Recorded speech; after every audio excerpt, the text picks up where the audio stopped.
सुमति का शत्रुघ्न से नीलाचल निवासी भगवान पुरुषोत्तम की महिमा वर्णन करते हुए एक इतिहास सुनाना। शेष जी कहते हैं, मुने, महर्षि चैवन के अचिंतनीय तपोबल को देखकर शत्रुघ्न ने विश्व वंदित ब्रह्म बल की बड़ी प्रशंसा की। वे मन ही मन कहने लगे, कहाँ तो विशुद्ध अंतःकरण वाले मुनियों को स्वतः प्राप्त होने वाले महान भोगों की सिद्धि और कहाँ तपोबल से हीन मनुष्यों की भोगेच्छा। इस प्रकार सोचते हुए शत्रुघ्न ने चैवन मुनि के आश्रम पर थोड़ी देर तक ठहरकर जल पिया और सुख एवं आराम का अनुभव किया। उनका घोड़ा पुण्य सलीला पयोष्णी नदी का जल पीकर आगे के मार्ग पर चल पड़ा। सैनिकों ने जब उसे आश्रम से निकलते देखा तो वे भी उसके पीछे पीछे चल दिए। कुछ लोग हाथी पर थे और कुछ लोग रथों पर, कुछ घोड़ों पर सवार थे और कुछ लोग पैदल ही जा रहे थे। शत्रुघ्न ने भी मंत्रीवर सुमति के साथ घोड़ों से सुशोभित होने वाले रथ पर बैठकर बड़ी शीघ्रता के साथ यज्ञ संबंधी अश्व का अनुसरण किया। वह घोड़ा आगे बढ़ता हुआ राजा विमल के रत्नातट नामक नगर में जा पहुंचा। राजा ने जब अपने सेवक के मुंह से सुना कि श्री रघुनाथ जी का श्रेष्ठ अश्व संपूर्ण योद्धाओं के साथ अपने नगर के निकट आया है, तो वे शत्रुघ्न के पास गए और उन्हें प्रणाम करके अपना रत्न, कोष, धन और सारा राज्य सौंपते हुए सामने खड़े होकर बोले, मैं कौन सा कार्य करूं? मेरे लिए क्या आज्ञा होती है? शत्रुघ्न ने भी उन्हें चरणों में नतमस्तक देख दोनों भुजाओं से उठाकर हृदय से लगा लिया। इसके बाद राजा विमल भी पुत्र को राज्य देकर अनेकों धनुर्धर योद्धाओं सहित शत्रुघ्न जी के साथ गए। सबके मन और कानों को प्रिय लगने वाले श्री रामचंद्र जी का मधुर नाम सुनकर प्राय सभी राजा उस यज्ञ संबंधी घोड़े को प्रणाम करते और बहुमूल्य रत्न एवं धन भेंट कर देते थे। इस प्रकार अश्व के मार्ग पर जाते हुए शत्रुघ्न ने एक बहुत ऊंचा पर्वत देखा। उसे देखकर उनका मन आश्चर्यचकित हो गया। अतः वे मंत्री सुमति से बोले, मंत्रीवर, यह कौन सा पर्वत है जो मेरे मन को विस्मय में डाल रहा है? इसके बड़े बड़े शिखर चांदी के समान चमक रहे हैं। मार्ग में इस पर्वत की बड़ी शोभा हो रही है। मुझे तो यह बड़ा अद्भुत जान पड़ता है। क्या यहाँ देवताओं का निवास स्थान है या यह उनकी क्रीड़ा स्थली है? यह पर्वत अपनी सब प्रकार की शोभा से मेरे मन को मोह लेता है। शत्रुघ्न जी का यह प्रश्न सुनकर मंत्री सुमति, जिनका चित्त सदा श्री रामचंद्र जी के चरणों में लगा रहता था, इस प्रकार बोले, राजन, हम लोगों के सामने यह नील पर्वत शोभा पा रहा है। इसके चारों ओर फैले हुए बड़े बड़े शिखर स्फटिक आदि मणियों के समूह हैं। अतएव वे बड़े मनोहर प्रतीत होते हैं।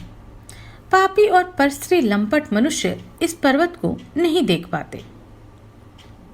जो नीच मनुष्य भगवान श्री विष्णु के गुणों पर विश्वास या आदर नहीं करते, सत्पुरुषों द्वारा आचरण में लाए हुए श्रोत और स्मार्त धर्मों को नहीं मानते तथा सदा अपने बौद्धिक तर्क के आधार पर ही विचार करते हैं, उन्हें भी इस पर्वत का दर्शन नहीं होता। नील और लाह की बिक्री करने वाले मनुष्य, घी आदि बेचने वाले ब्राह्मण तथा मदिरा पीने वाले मनुष्य भी इसके दर्शन से वंचित रहते हैं। जो पिता अपनी रूपवती कन्या का किसी कुलीन वर के साथ ब्याह नहीं करता, बल्कि पाप से मोहित होकर धन के लोभ से उसको बेच देता है, उसे भी इसका दर्शन नहीं होता। जो मनुष्य उत्तम कुल और शील से युक्त सती साध्वी स्त्री को कलंकित करता है तथा भाई बंधुओं को ना देकर स्वयं ही मीठे पकवान उड़ाता है, जो ब्राह्मण का धन हड़प लेने के लिए जालसाजी करते हैं, रसोई में भेद करता है तथा जो दूषित विचार रखने के कारण केवल अपने लिए खिचड़ी या खीर बनाता है, वह भी इस पर्वत को नहीं देख पाता। महाराज, जो मध्याह्न काल में भूख से पीड़ित होकर आए हुए अतिथियों का अपमान करते हैं, दूसरों के साथ विश्वासघात करते रहते हैं तथा जो श्री रघुनाथ जी के भजन से विमुख होते हैं उन्हें भी इस पर्वत का दर्शन नहीं होता। यह श्रेष्ठ पर्वत बड़ा ही पवित्र है। पुरुषोत्तम का निवास होने से इसकी शोभा और भी बढ़ गई है। अपने दर्शन से ये मनोहर शैल हम सब लोगों को पवित्र कर रहा है। देवताओं के मुकुट से जिनके चरणों की पूजा होती है, जहाँ देवता अपने मुकुट मणित मस्तक झुकाया करते हैं, पुण्यात्मा पुरुष ही जिनका दर्शन पाने के अधिकारी हैं, वे पुण्य प्रदाता भगवान पुरुषोत्तम इस पर्वत पर विराजमान हैं। वेद की श्रुतियां नेति नेति कहकर निषेध की अवधि रूप से जिनको जानती हैं, इंद्रादि देवता भी जिनके चरणों की रज ढूंढा करते हैं, फिर भी उन्हें सुगमता से प्राप्त नहीं होती, तथा विद्वान पुरुष वेदांत आदि के महावाक्यों द्वारा जिनका बोध प्राप्त करते हैं, वे ही श्रीमान पुरुषोत्तम इस महान पर्वत पर विराज रहे हैं। जो इस नीलगिरी पर चढ़कर भगवान को नमस्कार करता है और पुण्य कर्म आदि के द्वारा उनकी पूजा करके उनका प्रसाद ग्रहण करता है, वह साक्षात भगवान चतुर्भुज का स्वरूप हो जाता है।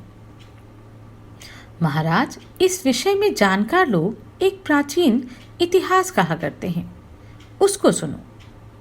राजा रत्नग्रीव को अपने परिवार के साथ ही जो 4 भुजा आदि भगवान का सारूप्य प्राप्त हुआ था, उसी का इस उपाख्यान में वर्णन है।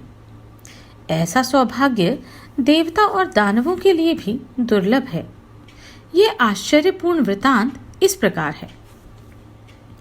तीनों लोकों में प्रसिद्ध जो कांची नाम की नगरी है, वह पूर्वकाल में बड़ी संपन्न अवस्था में थी। वहां बहुत अधिक मनुष्यों की आबादी थी। सेना और सवारी सभी दृष्टियों से कांची बड़ी समृद्धिशालिनी पुरी थी। वहां ब्राह्मणोचित 6 कर्मों में निरंतर लगे रहने वाले श्रेष्ठ ब्राह्मण निवास करते थे, जो सब प्राणियों के हित में संलग्न और श्री रामचंद्र जी के भजन के लिए सदा उत्कंठित रहने वाले थे। वहां के क्षत्रिय युद्ध में लोहा लेने वाले थे। वे संग्राम में कभी पीछे पैर नहीं हटाते थे। पराई स्त्री, पराय धन और परद्रोह से वे सदा दूर ही रहते थे। वैश्य भी ब्याज, खेती और व्यापार आदि शुभ वृत्तियों से जीविका चलाते हुए निरंतर श्री रघुनाथ जी के चरण कमलों में अनुराग रखते थे। शूद्र जाति के मनुष्य रात दिन अपने शरीर से ब्राह्मणों की सेवा करते और जीभा से राम राम की रट लगाए रहते थे। वहां नीच श्रेणी के मनुष्य भी कोई ऐसा नहीं था जो मन से भी पाप करता हो। उस नगरी में दान, दया, दम और सत्य ये सदा विराजमान रहते थे। कोई भी मनुष्य ऐसी बात नहीं बोलता था जो दूसरों को कष्ट पहुंचाने वाली हो। वहां के लोग ना तो पराये धन का लोभ रखते और ना कभी पाप ही करते थे। इस प्रकार राजा रत्नग्रीव प्रजा का पालन करते थे। वे लोभ से रहित होकर केवल प्रजा की आय के 6ठे अंश को कर के रूप में ग्रहण करते थे। इससे अधिक कुछ नहीं लेते थे। इस तरह धर्म पूर्वक प्रजा का पालन और सब प्रकार के भोगों का उपभोग करते हुए राजा के अनेकों वर्ष व्यतीत हो गए। एक दिन उन्होंने अपनी धर्मपत्नी विशालाक्षी से, जो पातिव्रत्य धर्म का पालन करने वाली पतिव्रता थी, इस प्रकार कहा, प्रिय, अब अपने पुत्र प्रजा की रक्षा का भार संभालने वाले हो गए हैं। भगवान महाविष्णु के प्रसाद से मेरे पास किसी बात की कमी नहीं है। अब मेरे मन में केवल एक ही अभिलाषा रह गई है, वह यह है कि मैंने आज तक किसी परम कल्याण में उत्तम तीर्थ का सेवन नहीं किया। जो मनुष्य जन्म भर अपना पेट ही भरता रहता है, भगवान की पूजा नहीं करता, वह बैल माना गया है।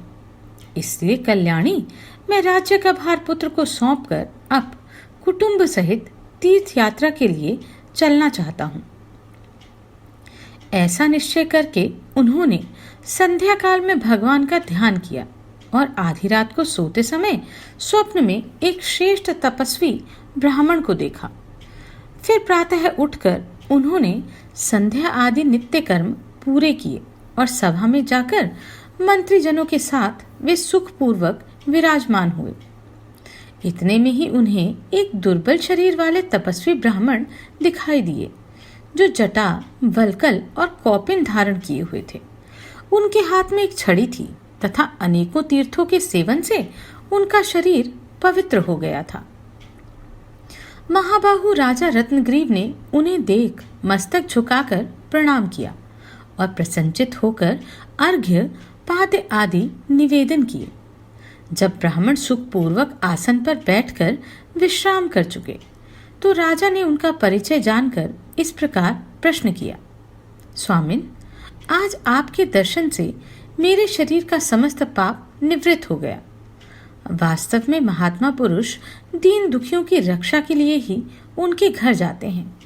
ब्राह्मण, अब मैं वृद्ध हो गया हूँ, इसलिए मुझे एक बात बताइए, कौन सा देवता अथवा कौन ऐसा तीर्थ है जो गर्भवास के कष्ट से बचाने में समर्थ हो सकता है? आप लोग समाधि और ध्यान में तत्पर रहने वाले अतः सर्वज्ञों में श्रेष्ठ हैं। ब्राह्मण ने कहा, महाराज, आपने तीर्थ सेवन के विषय में जिज्ञासा करते हुए जो यह प्रश्न किया है कि किस देवता की कृपा से गर्भवास के कष्ट का निवारण हो सकता है, सो उसके विषय में बता रहा हूँ। सुनिए, भगवान श्री रामचंद्र जी की ही सेवा करनी चाहिए, क्योंकि वे ही संसार रूपी रोग का नाश करने वाले हैं। वे ही भगवान पुरुषोत्तम के नाम से प्रसिद्ध हैं। उन्हीं की पूजा करनी चाहिए। मैंने सब पापों का क्षय करने वाली अनेकों पुरियों और नदियों का दर्शन किया है। अयोध्या, सरयू, तापी, हरिद्वार, अवंती, विमला, कांची, समुद्रगामिनी नर्मदा, गोकर्ण और करोड़ों हत्याओं का विनाश करने वाले हाटक तीर्थ, इन सब का दर्शन पाप को दूर करने वाला है। मल्लिका नाम से प्रसिद्ध महान पर्वत मनुष्यों को दर्शन मात्र से मोक्ष देने वाला है तथा वह पातकों का भी नाश करने वाला तीर्थ है। उसका भी मैंने दर्शन किया है। देवता और असुर दोनों जिसका सेवन करते हैं, उस द्वारवती अर्थात द्वारकापुरी तीर्थ का भी मैंने दर्शन किया है। वहां कल्याण में गोमती नाम की नदी बहती है, जिसका जल साक्षात ब्रह्म स्वरूप है। उसमें शयन करना अर्थात डूबना लय कहलाता है और मृत्यु को प्राप्त होना मोक्ष, ऐसा श्रुति का वचन है। उस पुरी में निवास करने वाले मनुष्यों पर कलयुग कभी अपना प्रभाव नहीं डाल पाता। जहाँ के पत्थर भी चक्र से चिन्हित होते हैं, मनुष्य तो चक्र का चिन्ह धारण करते ही हैं। वहां के पशु पक्षी और कीट पतंग आदि सबके शरीर चक्र से अंकित होते हैं। उस पुरी में संपूर्ण जगत के एकमात्र रक्षक भगवान त्रिविक्रम निवास करते हैं। मुझे बड़े पुण्य के प्रभाव से उस द्वारकापुरी का दर्शन हुआ था। साथ ही जो सब प्रकार की हत्याओं का दोष दूर करने वाला है तथा जहां महान पातकों का नाश करने वाला संयमंत पंचक नामक तीर्थ है, उस कुरुक्षेत्र का भी मैंने दर्शन किया है। इसके सिवा मैंने वाराणसी पुरी को भी देखा है, जिसे भगवान विश्वनाथ ने अपना निवास स्थान बनाया है, जहां भगवान शंकर मुर्मुष प्राणियों को तारक ब्रह्म के नाम से प्रसिद्ध राम मंत्र का उपदेश देते हैं, जिसमें मरे हुए कीट, पतंग, भृंग, पशु पक्षी आदि तथा असुर योनि के प्राणी भी अपने अपने कर्मों के भोग और सीमित सुख का परित्याग करके दुख सुख से परे हो कैलाश को प्राप्त हो जाते हैं। तथा जहाँ मणिकर्णिका तीर्थ और उत्तर वाहिनी गंगा है, जो पापियों का भी संसार बंधन काट देती है। राजन, इस प्रकार मैंने अनेकों तीर्थों का दर्शन किया है, परंतु नीलगिरी पर भगवान पुरुषोत्तम के समीप जो महान आश्चर्य की घटना देखी है, वह अन्यत्र कहीं भी दृष्टिगोचर नहीं हुई है। पर्वत श्रेष्ठ नीलगिरी पर जो वृतांत घटित हुआ था, उसे सुनिए। इस पर श्रद्धा और विश्वास करने वाले पुरुष सनातन ब्रह्म को प्राप्त होते हैं। मैं सब तीर्थों में भ्रमण करता हुआ नीलगिरी पर गया, जिसका आंगन सदा गंगा सागर के जल से धुलता रहता है। वहां पर्वत के शिखर पर मुझे कुछ ऐसे भील दिखाई दिए जिनकी 4 भुजाएं थी और वे धनुष धारण किए हुए थे। वे फल मूल का आहार करके वहां जीवन निर्वाह करते थे। उस समय उन्हें देखकर मेरे मन में यह महान संदेह खड़ा हुआ, ये धनुष बाण धारण करने वाले जंगली मनुष्य चतुर्भुज कैसे हो गए? वैकुंठ लोक में निवास करने वाले जितेंद्रिय पुरुषों का जैसा स्वरूप शास्त्रों में देखा जाता है तथा जो ब्रह्मा आदि के लिए भी दुर्लभ है, ऐसा स्वरूप इन्हें कैसे प्राप्त हो गया? भगवान विष्णु के निकट रहने वाले उनके पार्षदों के हाथ जिस प्रकार शंख, चक्र, गदा, शांग धनुष तथा कमल से सुशोभित होते हैं तथा उनके शरीर पर जैसे वनमाला शोभित होती है, उसी प्रकार ये भील भी क्यों दिखाई दे रहे हैं? इस प्रकार संदेह में पड़ जाने पर मैंने उनसे पूछा, सज्जनों, आप लोग कौन हैं और यह चतुर्भुज स्वरूप आपको कैसे प्राप्त हुआ? मेरा प्रश्न सुनकर वे लोग बहुत हंसे और कहने लगे, ये महाशय ब्राह्मण होकर भी यहाँ के पिंडदान की अद्भुत महिमा नहीं जानते। यह सुनकर मैंने कहा, कैसा पिंड और किसको दिया जाता है? चतुर्भुजधारी महात्माओं ने मुझे उसका रहस्य बताया। मेरी बात सुनकर उन महात्माओं ने जिस तरह उन्हें चतुर्भुज स्वरूप की प्राप्ति हुई थी, वह सारा वृतांत कह सुनाया। किरात बोले, ब्राह्मण, हम लोगों का वृतांत सुनो। हमारा एक बालक प्रतिदिन जामुन आदि वृक्षों के फल खाता और अन्य बालकों के साथ विचरा करता था। एक दिन घूमता घामता वे यहाँ आया और शिशुओं के साथ ही उस पर्वत के मनोहर शिखर पर चढ़ गया। ऊपर जाकर उसने देखा एक अद्भुत देव मंदिर है। उसकी दीवारें सोने की बनी हुई हैं, जिसमें गारुत्मत आदि नाना प्रकार की मणियां जड़ी हुई हैं। वह अपनी मनोहर कांति से सूर्य की भांति अंधकार का नाश कर रहा है। उसे देखकर बालक को बड़ा विस्मय हुआ और उसने मन ही मन सोचा, यह क्या है? किसका घर है? जरा चलकर देखूं तो सही, यह महात्माओं का कैसा स्थान है? ऐसा विचार कर वह बड़भागी बालक मंदिर के भीतर गया। वहां जाकर उसने देवादिदेव पुरुषोत्तम का दर्शन किया, जिनके चरणों में देवता और असुर सभी मस्तक झुकाते हैं, जिनका श्री विग्रह किरीट, हार, केयूर और गैव्यक अर्थात कंठा आदि से सुशोभित रहता है, जो कानों में अत्यंत उज्जवल और मनोहर कुंडल धारण करते हैं, जिनके युगल चरण कमलों पर तुलसी की सुगंध से मतवाले हुए भंवरे मंडराया करते हैं। शंख, चक्र, गदा और कमल आदि परिकर दिव्य शरीर धारण करके जिनके चरणों की आराधना करते हैं तथा नारद आदि देवऋषि जिनके श्री विग्रह की सेवा में लगे रहते हैं, ऐसे भगवान की उस बालक ने झांकी की। वहां भगवान की उपासना में लगे हुए देवताओं में से कुछ लोग गाते थे, कुछ नाच रहे थे और कुछ लोग अद्भुत रूप से अट्टहास कर रहे थे। वे सभी विश्व वंदित भगवान को रिझाने में ही लगे हुए थे।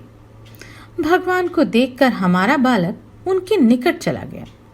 देवताओं ने अच्छी तरह पूजा करके श्री रमा वल्लभ भगवान को धूप और नैवेद्य अर्पण किया तथा आदरपूर्वक उनकी आरती करके भगवत कृपा का अनुभव करते हुए वे सब लोग अपने अपने स्थान को चले गए।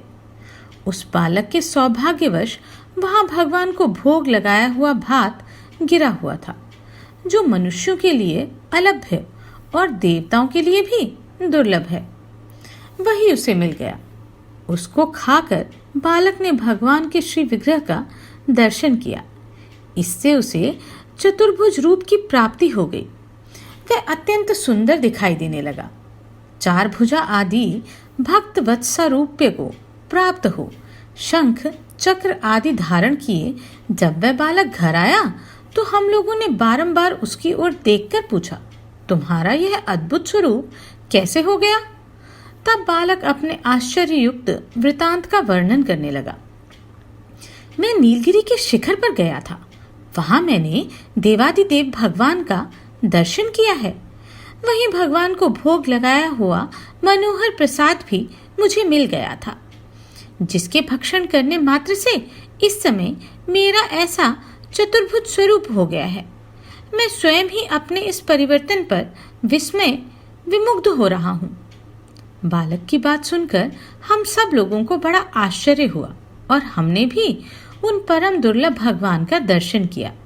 साथ ही सब प्रकार के स्वाद से परिपूर्ण जो अन्न आदि का प्रसाद मिला उसको भी खाया। उसके खाते ही भगवान की कृपा से हम सब लोग चार भुजाधारी हो गए। साधु श्रेष्ठ, तुम भी जाकर भगवान का दर्शन करो। वहां अन्न का प्रसाद ग्रहण करके तुम भी चतुर्भुज हो जाओगे। विप्रवर, तुमने हम लोगों से जो बातें पूछी और जिसको कहने के लिए हमें आज्ञा दी थी, वे सब वृतांत हम लोगों ने कह सुनाया है।